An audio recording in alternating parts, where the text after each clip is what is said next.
Here we have a slightly used 2023 Maserati Gracale. This one's at the Modena trim level, silver on black.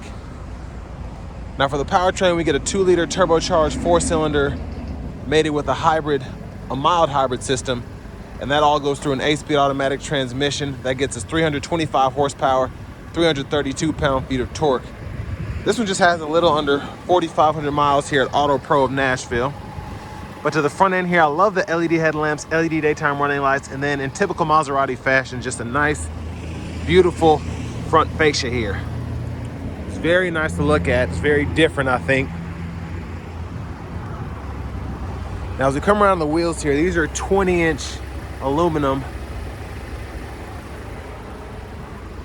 Now we get passive keyless entry on the front doors, power window controls. We have electronic child lock and rear window locks, power door lock controls, power mirrors, and those also have blind spot monitors in them.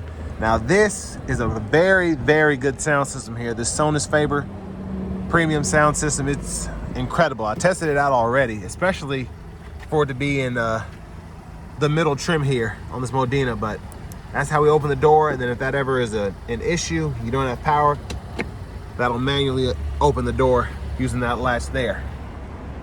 Electronic parking brake is here, hood release, and then here's our power driver seat, 4-way power lumbar support. And then we do have thigh support here. But I have that seat up front adjusted for someone of my size, being 6'3" with longer legs. So we're gonna check out this rear seat room.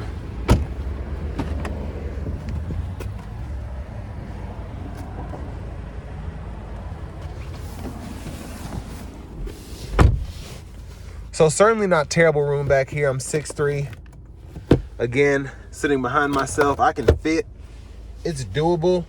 Now, it's not the most comfortable, but honestly, there's so much space, like from a width standpoint, that I can kind of just do my legs like that, but behind the seat, not too comfortable.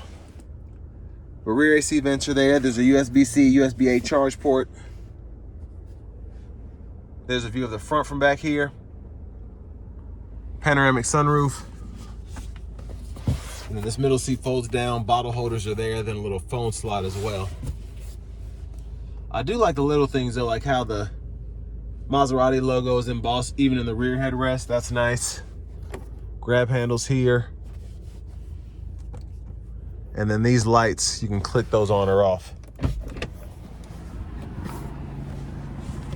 Just gotta make my way out of here.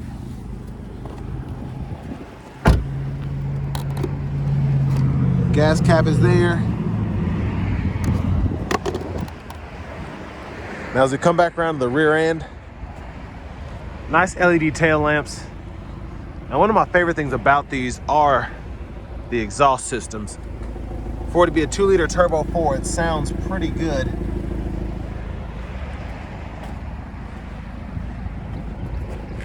Let's see if we can get this open.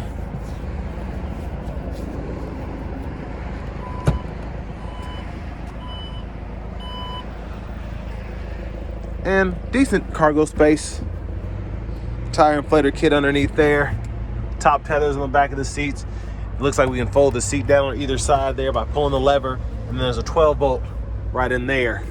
We also have the cargo cover as well.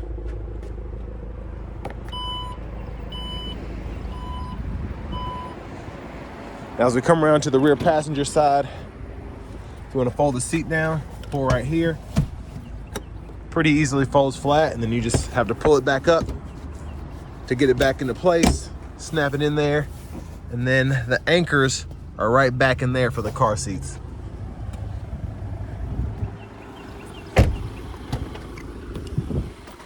Front passenger seat here, again, 4-way power lumbar support, power seat back, seat bottom, manual thigh support, lockable glove compartment here. Then the owner's manuals are still in this one.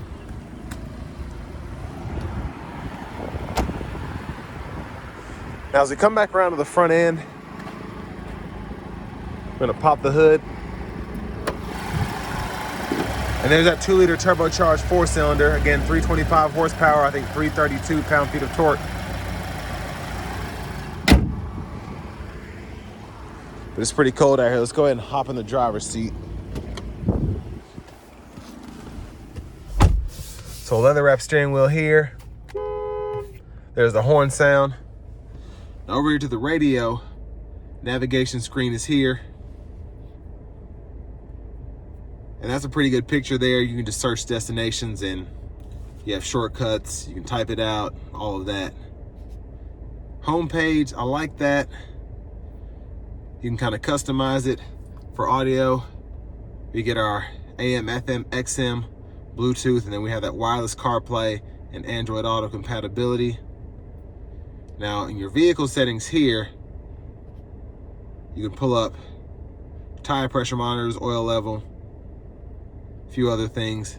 Just a little slow in terms of pulling some of the screens up, but the EV vehicle systems there just shows you the mild hybrid and all that. Performance gauges are here. I like that you can pull up that surround camera on the fly there, and then it shows me the backup camera, front camera, and then all of our settings are in here. You can kind of toggle those as you see fit. In the profile here, you can scroll down and change your units of measurement, and then you can also change your language as well. So I'm used to the typical 3 languages. You do get Italian in here if you want that for whatever reason.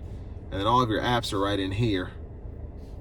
So there are quite a few different views you can pull up there. Like having that clock in the middle. Now your shifter, this is pretty weird for me. It's actually all buttons, so neutral, drive, manual, you can toggle between those. Press P for park. Good thing is they're all pretty much the same, so no need for confusion there. Now for your headlamps, you have to go in here and you can control it from right there. So I'm just gonna call it like it is. It's weird to me. But dual zone automatic climate controls, 3-stage heated cool front seats, and then your heated steering wheel is all in here. That all pretty much makes sense. You have to zoom in here to decide where you want the airflow to come from. X side of that, fan speed is here, temperature on either side. And then you can adjust the brightness of a lot of things, including the ambient lighting right in here. Parking sensors, toggle, auto stop, downhill brake control, and all that is down here at the bottom. Everything else pretty self-explanatory. Hazards. Now what is weird is the volume. So you adjust that right in here, and then you can kind of go up, down, and then mute right in there. So just an interesting way to do things, I think. Wireless charging pad is here. A USB Duo there. Bottle holders. And then the center console cubby space, decent size. There's a 12 volt in there. Now up here we have our sunroof controls. Looks like we can open and shut that lift gate there. And then that's the sunshade. And then we can tilt the roof there and open it there. So that's one touch there. And then second time goes back that far. So there's look at the back seat from up here.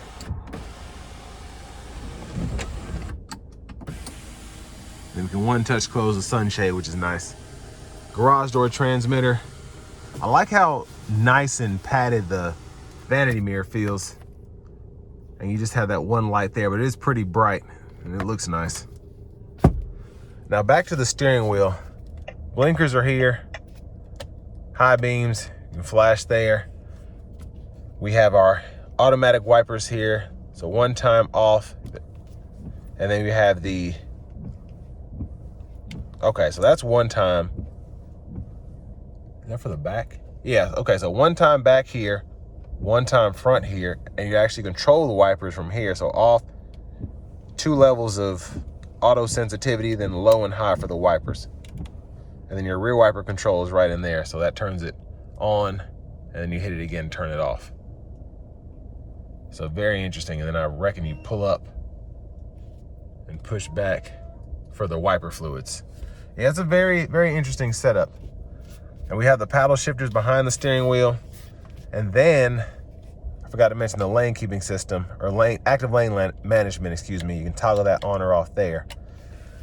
But we have the buttons back here to go through